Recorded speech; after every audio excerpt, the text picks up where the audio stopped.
Son las 9:03 y vamos con nuestra siguiente entrevista, con la que vamos a intentar aclararles qué opciones tenemos si se nos diera el caso de que en plenas vacaciones sufriéramos un retraso o una cancelación de un vuelo. Saben que el panorama anda revuelto, por ejemplo, con Ryanair o British Airways, con su personal en huelga. Así que tenemos ya al otro lado a Gerardo Ruiz Centeno, es abogado de Legalitas. Muy buenos días. Hola, buenos días a todos. Bueno, Gerardo, si tenemos la mala suerte de sufrir la cancelación de un vuelo, ¿cuáles son nuestros derechos? ¿Cómo podemos reclamar? Me parece que hay diferencia según de dónde venga provocado el problema, de la compañía aérea o, por ejemplo, de la falta de personal en el aeropuerto. Sí, efectivamente, Cristina.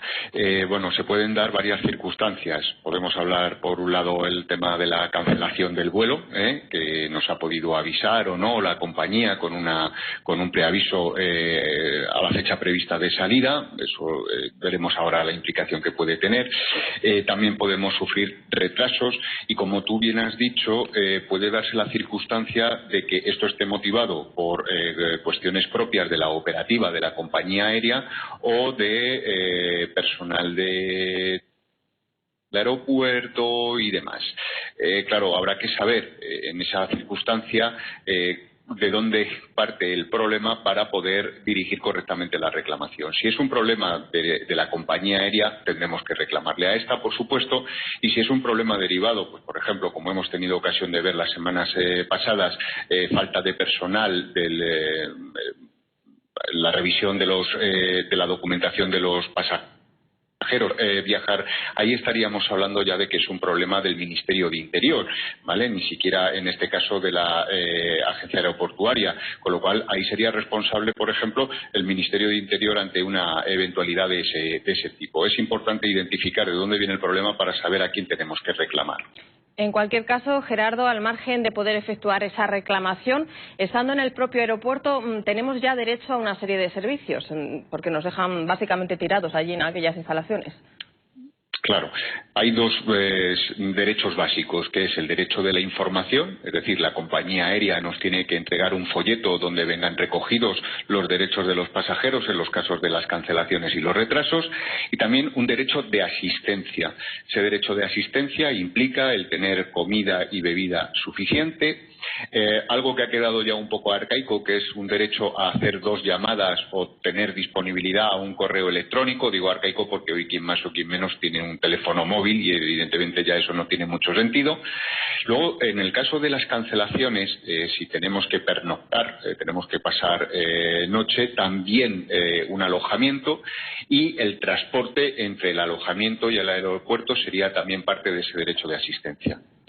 Hay otro supuesto que es un poco diferente, no es como que lo conocemos una vez que estamos allí en el aeropuerto, y es que, ¿qué pasa si la compañía decide cancelar mi vuelo con 14 días de antelación a la salida? Ahí creo que ya es diferente. Claro, lo he mencionado un poquito en mi anterior respuesta, y es que si nos preavisan con más de 14 días de antelación, en este caso no existiría un derecho a compensación económica.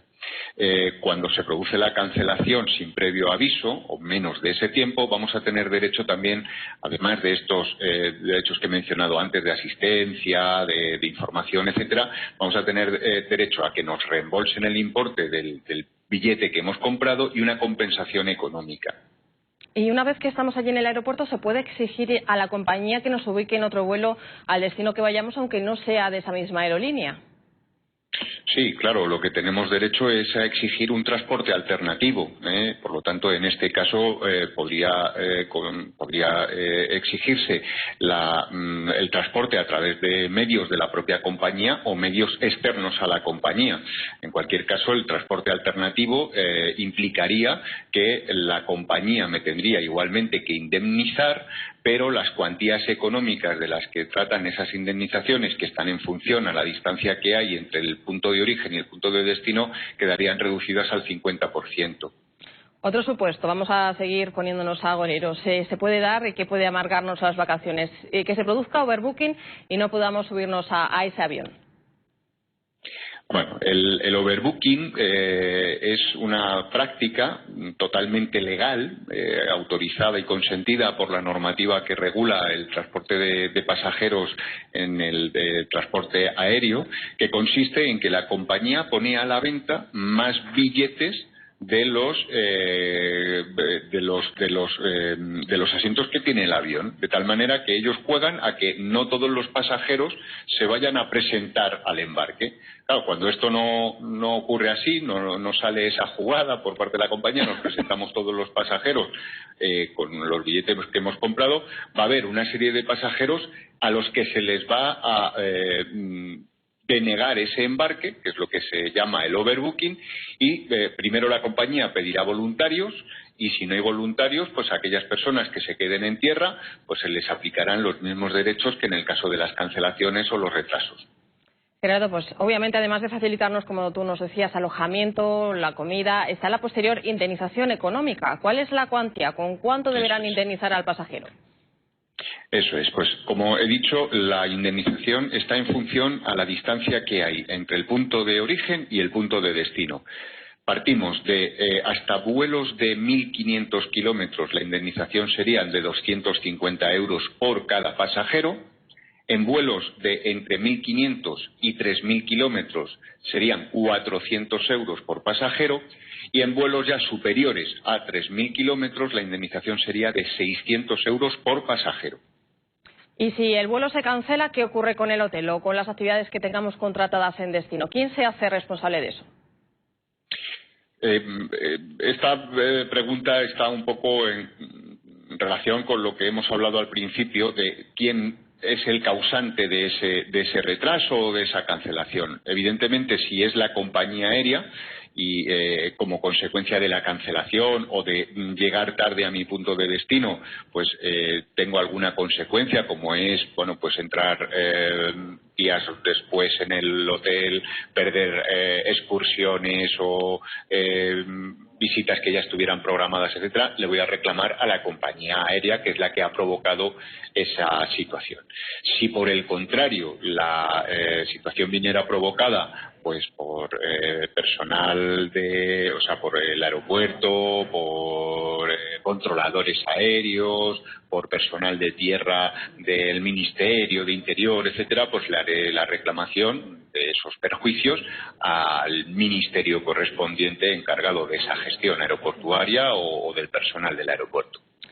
Desde Legalitas lo que indicáis es que es muy importante que se guarden pues los tickets o todos los documentos que se pueda para poder reclamar. ¿Existen plazos para hacer esa reclamación una vez que hemos tenido esta serie de problemas, Gerardo?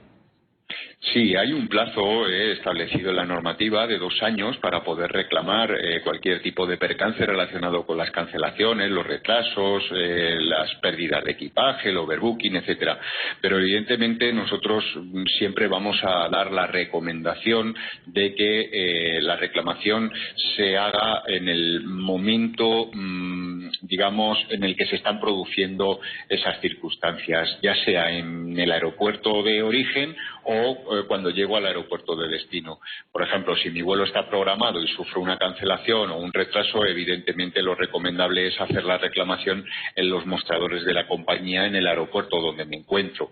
Pero si, por ejemplo, tuviera un problema con el equipaje, porque cuando llego el equipaje está roto, el equipaje no llega, se ha perdido, se ha podido extraviar, hago la reclamación en el aeropuerto de destino, que es donde me encuentro.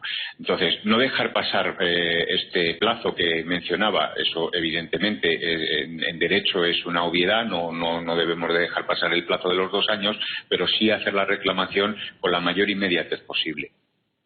Pues Gerardo Ruiz, abogado de Legalitas, gracias por aclararnos todos estos conceptos. Esperamos no tener que hacer uso de ellos en estas vacaciones. Buenos días. Gracias, buenos días.